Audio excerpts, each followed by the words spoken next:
Welcome to a special deep dive, crafted just for you, our listener of the Before AGI podcast. Today we're really getting into something fascinating, AI and this whole quest for meaning. Yeah, it's a big one. We're trying to look past the latest tech headlines. Exactly. It's about how these advancements are making us, well, rethink some really fundamental human questions. For sure. Because AI isn't just doing simple tasks anymore, is it? It's touching areas we always thought were just human, like creativity, problem solving. Even companionship, which is wild. So this deep dive, our goal is to kind of unpack what that means for how we see ourselves and what gives life meaning. And we'll be pulling from philosophy, religion, psychology, Yeah. looking at the challenges, but also maybe new ways to understand ourselves in this tech age. Right. We want to give you, our listeners, a clear, engaging overview, spark some aha moments, hopefully, without it feeling like homework. Okay, let's dive in then. So one big idea that comes up right away is AI as a philosophical rupture. What's the core idea there? Well, it's this notion that AI isn't just another tool. It's something that's really blurring the lines, isn't it, between us and machines.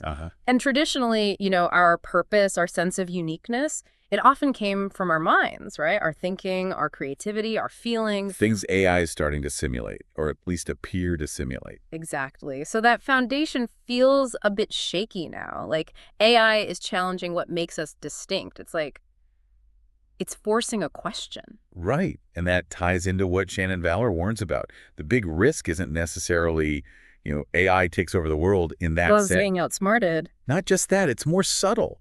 It's about us losing confidence in our own agency, starting to think, oh, maybe we are just pattern generators. And if we think that, we might just hand things over, important decisions. Precisely. Maybe even the search for meaning itself gets outsourced to an algorithm. Which brings up that tension you mentioned. Yeah. Existentialism versus transhumanism. Can you unpack that a bit? Sure. So existentialism, think Ortega y Gasset and auto-fabrication, basically says we create our own meaning through choices we make ourselves. Okay, active creation. Right. Transhumanism, on the other hand, looks at using tech, including AI, to sort of augment or even go beyond human limit. Enhance ourselves. Yeah. So the tension is, if we lean too heavily on AI for guidance, for choices, does that undermine the existential idea? Does externalizing meaning threaten our freedom to self-create? It's like, are we still the authors of our own lives if AI is co-writing the script? That's a good way to put it. Yeah. And underlying that is the huge ongoing debate. Can machines actually think or feel, or is it just incredibly sophisticated mimicry? Which is fundamental to whether our uniqueness is truly challenged, right? Absolutely central. Okay, so AI is pushing us to reconsider human uniqueness, but what about those traditional anchors for meaning, like philosophy, religion? How's AI impacting those? It's definitely putting pressure on them. Philosophically, several frameworks get challenged. We touched on existentialism. Automated choices might weaken that self-creation idea. Right, yeah. Humanism, which really centers human reason. Well, what happens when AI shows powerful reasoning capabilities? It questions that anthropocentrism. Makes sense. And even postmodernism, which talks about fragmented narratives. AI kind of supercharges that with algorithms creating so much content. One source mentioned it potentially silencing metaphysical and religious thought. Wow. So it's really shaking the foundations across different philosophical views. It seems so. It forces a re-examination. And on the religious side, that feels like a really sensitive area. It is. The sources point to challenges around, the uniqueness of the human soul, the idea of being made in God's image, the Imago Dei. If machines can replicate human-like intelligence or creativity, where does that leave these concepts? It blurs the creator-creature line almost. Exactly. And you see the theologians warning about idolatry of AI, the risk of, worshiping the creation instead of the creator, especially if AI starts offering guidance or answers people treat as profound truth.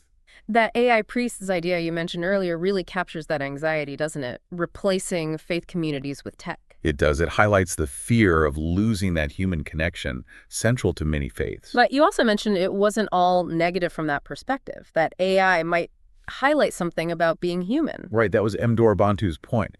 Because AI isn't human, it doesn't face mortality. It doesn't have the same vulnerabilities, the same deep need for relationships. Maybe its existence actually underscores how special those human qualities are. Huh.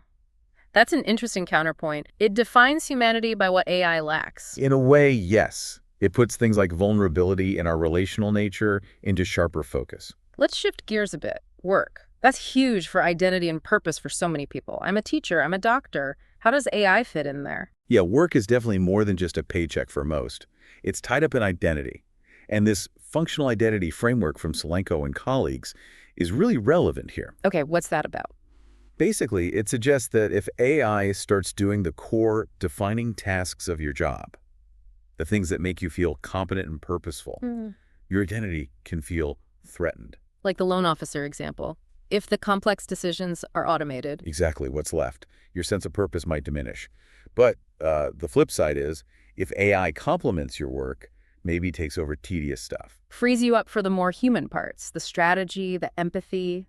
Potentially, yeah. In that case, it could actually enhance your sense of professional identity. So it's not necessarily all bad. It depends on how AI is integrated. Okay. And what about our social lives? Community relationships, fundamental human needs. Is AI changing those too? Oh, absolutely. In several ways. Think about social media algorithms. AI is already shaping who we interact with, what news we see, how communities form online. Right, the filter bubbles and echo chambers. That's part of it. And then you have the rise of AI companions like Replica. Some research like that HBS study suggests they can sometimes reduce loneliness. Provide a sense of connection, maybe. Yeah, a sense of it. But the big question, the concern raised in the sources, is whether that's simulated empathy. Whether it's a real substitute for genuine human connection and meeting those deep emotional needs. Can code truly replace a hug or a real conversation with a friend? Probably not. That's the worry. It might be a temporary fix, but maybe not a long-term solution for our social needs. It feels like all this integration of AI everywhere, it must be having a psychological impact. You mentioned AI-related existential anxiety. Yes, that term is cropping up in research. Studies like one from Saudi Arabia in 2024 are finding measurable levels of anxiety specifically linked to AI's rise, including, importantly, anxiety about meaninglessness. Wow, people are genuinely worried AI makes life feel less meaningful. It seems that way for some. And European research also found a link between having negative views of AI and reporting lower life satisfaction overall. So there's a tangible link to well-being. It appears so. It's not just an abstract philosophical debate. It's affecting how people feel. Okay, so if AI can disrupt meaning and cause anxiety, are there new ways people are finding purpose in this AI era? The sources must touch on that. They do. It's not all disruption. New avenues are emerging.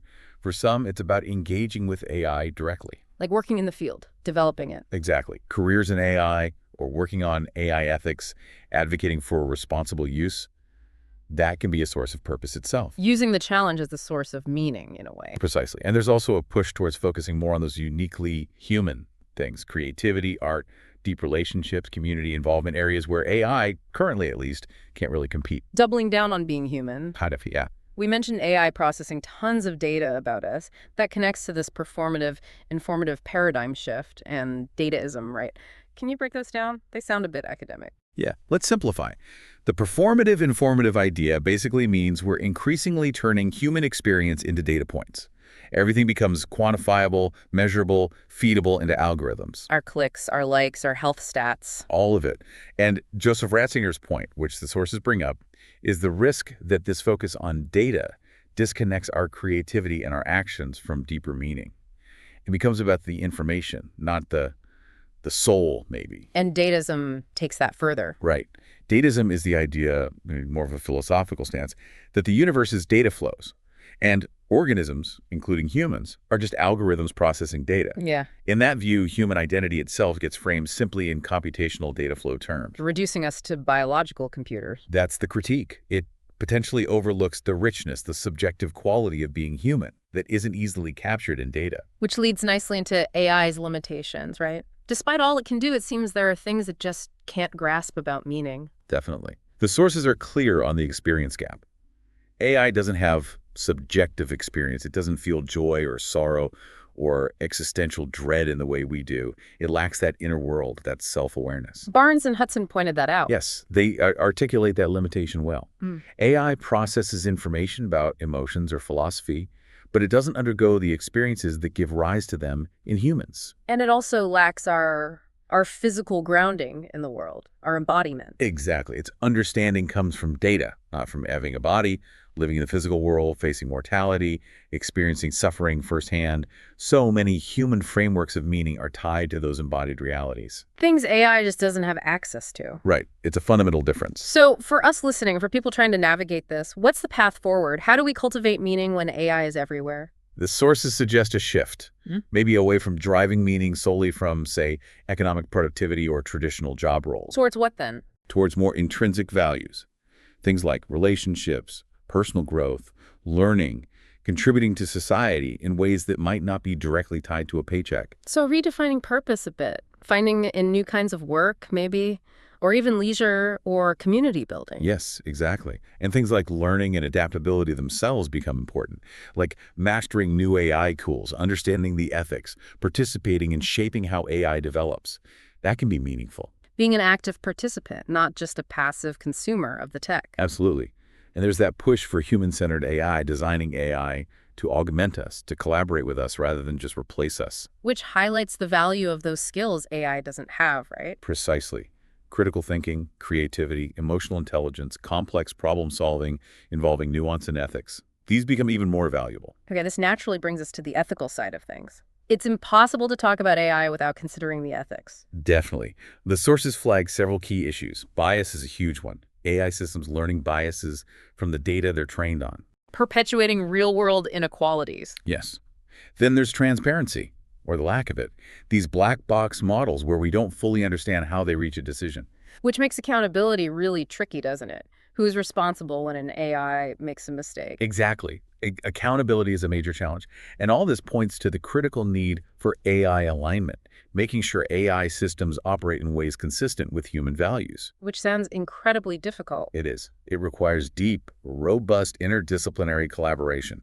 We need philosophers, psychologists, ethicists, cognitive scientists working with the machine learning experts. Not just tech people building tech in isolation. No. The goal has to be balancing innovation with ethical responsibility, ensuring AI ultimately enhances rather than diminishes human meaning-making capacity. So wrapping this up, it's clear AI isn't just changing our tools or our jobs. It's really digging deep into our understanding of ourselves and what makes life feel meaningful. That's the core takeaway, I think. It's challenging old ideas from philosophy and religion. It's reshaping work and community. It's even affecting our psychological well-being. AI is acting like a huge catalyst for reevaluation. Yeah. And the message for you, listening to the Before AGI podcast, isn't really about fearing the tech.